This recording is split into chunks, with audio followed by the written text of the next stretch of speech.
Assalamualaikum warahmatullahi wabarakatuh. Sebelumnya, perkenalkan saya Salsabila Humaira Andisa, dan di kesempatan kali ini saya akan menyampaikan sebuah materi tentang Be a Good Leader, atau cara menjadi seorang pemimpin yang baik. Pemimpin merupakan seseorang yang memiliki kecakapan tertentu, serta dapat mempengaruhi para pengikutnya untuk melakukan kerjasama demi mencapai tujuan yang telah ditentukan sebelumnya. Nah, dari pengertian itu kita dapat tahu nih bahwa seorang pemimpin haruslah seseorang yang cakap. Cakap ini adalah dalam artian pandai berkomunikasi dengan baik, serta dapat melakukan public speaking dengan baik juga. Nah, namun seberapa penting sih public speaking serta kemampuan berkomunikasi itu bagi seorang pemimpin? Communication skill atau kemampuan berkomunikasi merupakan salah satu kemampuan yang sangat wajib untuk dimiliki oleh seorang pemimpin. Dengan kemampuan berkomunikasi yang baik, maka dapat meningkatkan pemahaman antar pemimpin dengan karyawannya. Dengan meningkatnya pemahaman ini, maka kesalahpahaman pun akan dapat dihindari. Yang selanjutnya adalah memotivasi. Memotivasi karyawan merupakan hal yang harus dilakukan oleh pemimpin untuk membangun kepercayaan serta meningkatkan produktivitas karyawannya, sehingga tugas-tugas yang diberikan oleh pemimpin dapat berjalan dengan baik dan juga hubungan interpersonal juga terjalin dengan baik. Yang terakhir adalah membangun relasi. Seorang pemimpin pastinya wajib ya untuk membangun relasi dengan perusahaan-perusahaan lain demi untuk mencapai tujuan organisasi.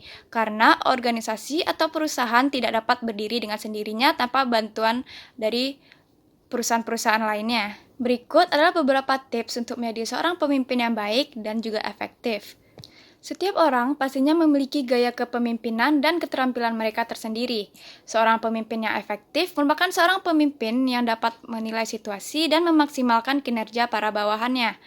Dan umumnya, terdapat 7 jenis gaya kepemimpinan. Yang pertama adalah gaya demokratis. Pada gaya ini, seorang pemimpin dalam mengambil keputusannya, ia melibatkan anggotanya untuk mencapai tujuan bersama. Yang kedua adalah gaya autokratis. Gaya kepemimpinan ini sangat berbanding terbalik dengan gaya kepemimpinan demokratis.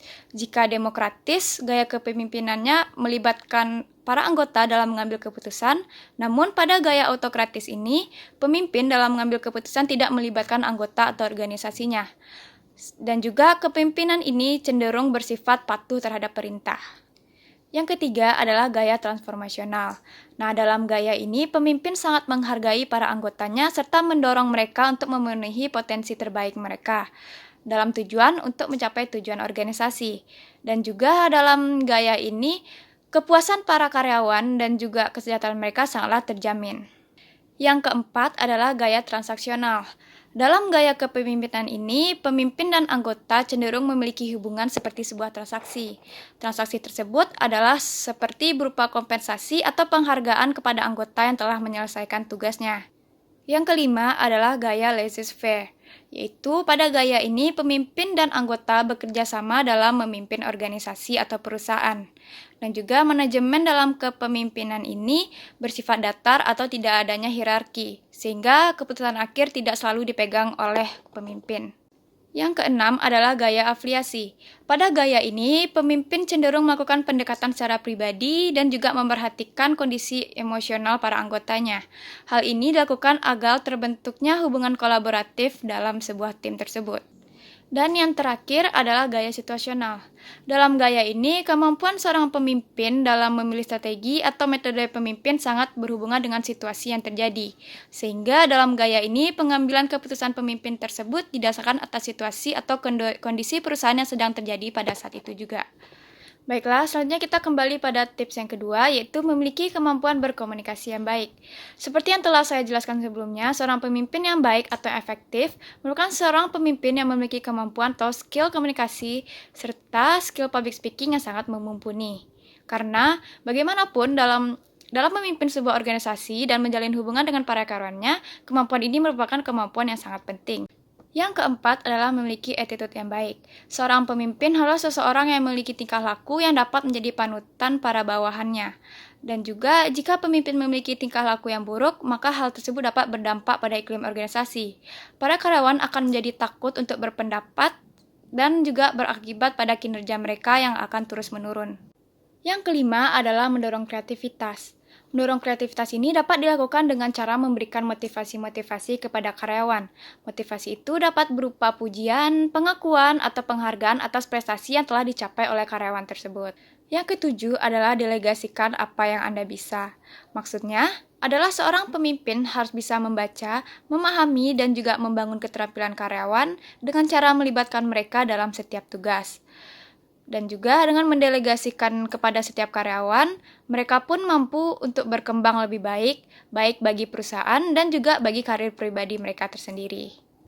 Yang terakhir adalah memiliki tujuan. Seorang pemimpin pastinya memiliki tujuan dalam memimpin organisasi atau perusahaan mereka. Dan juga dalam mencapai tujuan tersebut, pastinya seorang pemimpin haruslah memiliki kemampuan pribadi dan juga visi misi yang jelas. Baiklah, sekian beberapa tips dari saya, dan selanjutnya saya akan memberikan contoh seorang pemimpin yang menjadi role model saya, yaitu Nadiem Makarim. Nadiem Makarim merupakan founder dan juga mantan CEO Gojek Indonesia, yang mana saat ini ia menjabat sebagai Menteri Pendidikan dan Kebudayaan Indonesia. Nadiem dikenal sebagai seorang pemimpin yang inovatif serta dapat melihat peluang besar. Hal ini dapat kita lihat dari bagaimana berkembangnya Gojek Indonesia yang saat ini menjadi salah satu perusahaan startup terbesar di Indonesia dan juga Asia Tenggara. Nadiem Makarim memiliki gaya kepemimpinan berupa servant leadership dan juga transformasional. Yang mana gaya kepemimpinan ini berlandaskan kekeluargaan dan juga kebersamaan. Servant leadership merupakan gaya kepemimpinan yang mana pengembangan karyawan merupakan prioritas utama sang pemimpin. Sehingga dalam kepemimpinan ini, pemimpin memiliki karakteristik yang sangat menghargai pendapat orang lain dan juga tidak hanya mengandalkan diri sendiri. Yang selanjutnya adalah kepemimpinan transformasional. Dalam gaya kepemimpinan ini, Nadiem selaku pemimpin kerap memberikan pengaruh-pengaruh positif dan juga motivasi kepada karyawannya untuk mencapai kepentingan atau tujuan organisasi. Dan juga terdapat 4 perilaku utama dalam kepemimpinan ini, yaitu motivasi yang menginspirasi, pengaruh ideal, pertimbangan individual, dan juga stimulasi intelektual.